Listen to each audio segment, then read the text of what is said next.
I've joined Suzanne in the kitchen, and she'll share with us a recipe for sauteed escarole. This is exciting. Yeah. I don't know a lot about escarole, but I know it's really healthy for you. Yes, it is. It's very this is good. And so why don't you start me out with the ingredients? We have a big bowl of it here, but it's going to cook down. Okay. But we also have some olive oil, which is nice and hot. Getting you can hot, see it starting to smoke a little bit. And we have pinoli nuts, golden raisins, some chopped olives, and a little bit of salt and pepper, and that's it. That's it. So while we know this is nice and hot, so we're going to get that garlic in there. Okay. And it's just sliced. It was 3 cloves of garlic, and it's not going to take very long when the oil is this hot. I'll switch with you. How's that? Because all we're going to do is try and flavor the oil with the garlic. Okay. We're going to actually take it out because if we left it in here, it would start to burn, and that would alter the flavor. So we don't want to keep the garlic in there at all. No, and see, it's already starting to brown. Oh, wow. So out it comes. Got it. Because we've got the nice, wow, that was really quick. Garlic flavor. Well, yeah, because it was nice and hot.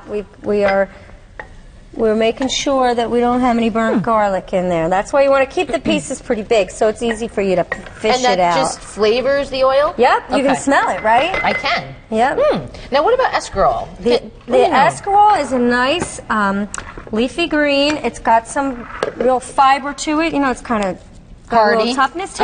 Take a little taste of it while I start putting it all in here, because we want to now. Whoa. Pick it up. See, it's starting to go down already. Wow. Is that how hot we want it? We want it that hot. That's what we're looking for, but we turned it down a little bit, but we want to cram it all in there. And so it's between a lettuce and a spinach almost. Yeah. Okay. Yeah. I like it because it does. I don't really like soft spinach. Yeah. You know. Yeah. We're gonna also. Oh, you put the olives right in there. Put the olives in there, and we're going to put the raisins in here right now. And we're going to what does that do? Toss it around. Well, you tasted that escarole, and it's kind of got a little bit of bitterness to it, right? I'm just mixing it around a little bit, and then I'm going to put the lid on and trap all this steam in here. Okay.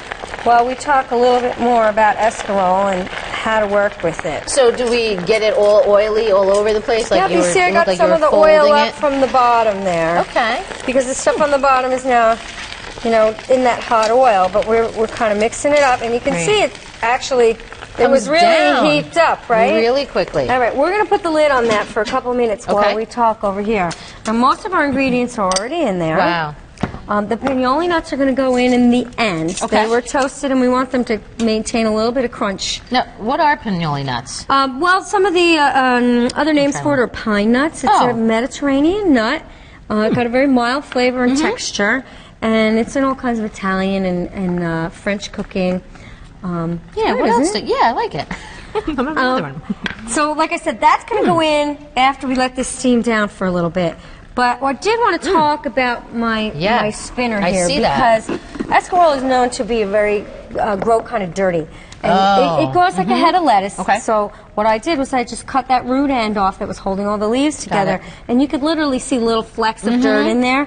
So I chopped up the pieces, like each long leaf maybe into 3 pieces that'll now reduced to bite size. Okay. And I put it in my salad spinner. Oh. Do you have a salad spinner? I don't. I do it by hand. Well, you can rinse it off by hand and dry it real well, because if it was really wet when it went in there like that, you'd really get that oil splashing up. Yeah. But here with the salad spinner, I did it in a couple of batches, and I just filled it in there. The water runs through the little hole, and this thing can go around real fast. And that's spinning it inside? All the dirtiness and the water comes out the bottom. And it also dries it off very nicely. Does it? But even, I did it twice, actually, because I did it once, and I looked, and I still saw some little flecks of dirt there. So I went back and did it You know, again. I get that with my lettuce all the time. I eat a lot of lettuce. And especially in the summertime, it seems like the grit gets in there, and you know, when you take a bite and you crunch that grit. Yeah, you don't want that. It kind of kills the whole salad thing. And this is going to be really smooth and nice, so we don't want that. This is neat. Let's see if we can toss this around a little bit more. Now, can I get this at any kind of home good place? Sure. Wow, that is very cool. So you said you put it in before you even washed it? Like it's dirty when you put it in? I cut it up, and I put it in dirty, and then spun it, and then I did it again, rinsed it again, and spun it again. So the water goes in here? The water goes right in there, and then it comes out. And then you spin it around. Yeah. That is very neat. Now you see how this is cooking down, right? So it's getting fast. less and less each time. So we're just going to leave that on there for another minute, and we're going to be ready to season it. Great. With just a little bit of, we have fleur de sel, which yes. is another Mediterranean thing. It's a French salt. Chef's choice. And and it's a coarse grain, as you can see, but it's got a really nice flavor, so you don't need a whole lot of it. Great. So that'll go in with a couple of grinds of pepper and the pinoles. Now, is there any other thing? I know this is primarily a side salad or side dish today. Right. Is there any time you make it as a main course? Well, I actually have Escarole? made this. That's a very good question because I've made it with some grilled shrimp on top of it. Oh. And it's really a very nice, healthy meal. So you can actually have that as a base of something that you're putting right on top of. Yeah, you could put some grilled chicken strips on top of there. Ooh, that's nice. Yeah. And what's the benefit of that as opposed to a spinach? Is there any more It has nutrients? more fiber than a spinach. Okay. Ooh, that's good. Probably equal in nutritional value, but it is more fibers. When you taste it, you'll see. It's one of the reasons why I like it, because I like things that you can still bite into. I don't really like cooked spinach because it's so soft. Too smushy. Yeah. So this has a little more heartier girth to it. Yeah. Okay. So we just keep doing that till it comes down? It's going to be just about ready to go at this point. Wow. If you want to get our plates up here, we're going to toss this around with our pinoles, and you see all that nice olive oil in there. You can give me that pepper grinder over there. Is that this one? That's this one, the spinning grinder. one. Yep, the one where the holes come out the bottom. Now, what is the onion, what am I saying, the raisin in there do? Well, you tasted that raw escarole, right? And it had a little bit of bitterness to it.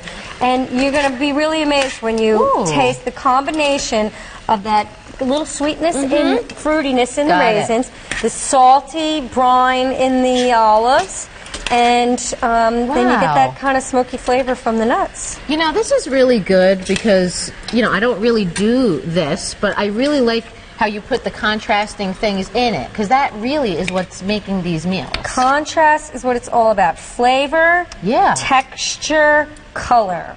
You want those three things in there. And, that's something to also think about with the recipe contest. Your original home recipes, we're looking for really creative, interesting things. So send anything and everything that is looking good to you guys. Send it on in, and we'll see. So I am so excited. There you go. I'm so excited for the soup contest, too. I know. I'm very excited. So everybody send in your dishes. I'm so excited to see what kind of interesting, diverse kind of things we're going to get with the soups. Yeah.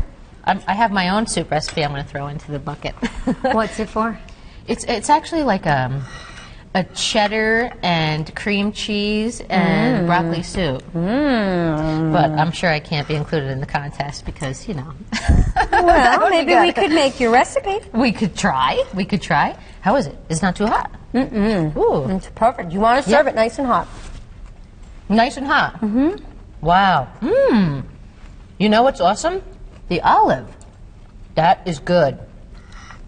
You know what's good about this? Because, a lot of kids and people are afraid of the green leafies. Right. So by adding these interesting things, at least people are going to maybe want to try that a little more. Yep. I'm going to steal another bite. Yeah, you got to get a little raisin in there because that's a great little flavor pack. Really good. I taste the nut. Right, I taste that raisin too. Now you said I could put chicken on this? Grilled chicken, grilled shrimp, or it's just sauteed shrimp, or... This is nice. This is really... Can I make this with soup? You can put escarole in the soup, absolutely. There's certain traditional, like the Italian wedding soup usually has escarole, little chopped up escarole. Yeah, I've seen this, and I never knew what it was. I'm like, what the heck is that? Yeah. But this is what it is. Yeah. That makes sense to me that this would taste really good in a soup. Excellent. I'm going to steal one more bite real quick. Well, maybe I won't, because then I won't be able to talk. How about I do that at the break? Okay. Good. Thank you so much, Suzanne. I appreciate this. You're welcome. Awesome. Enjoy.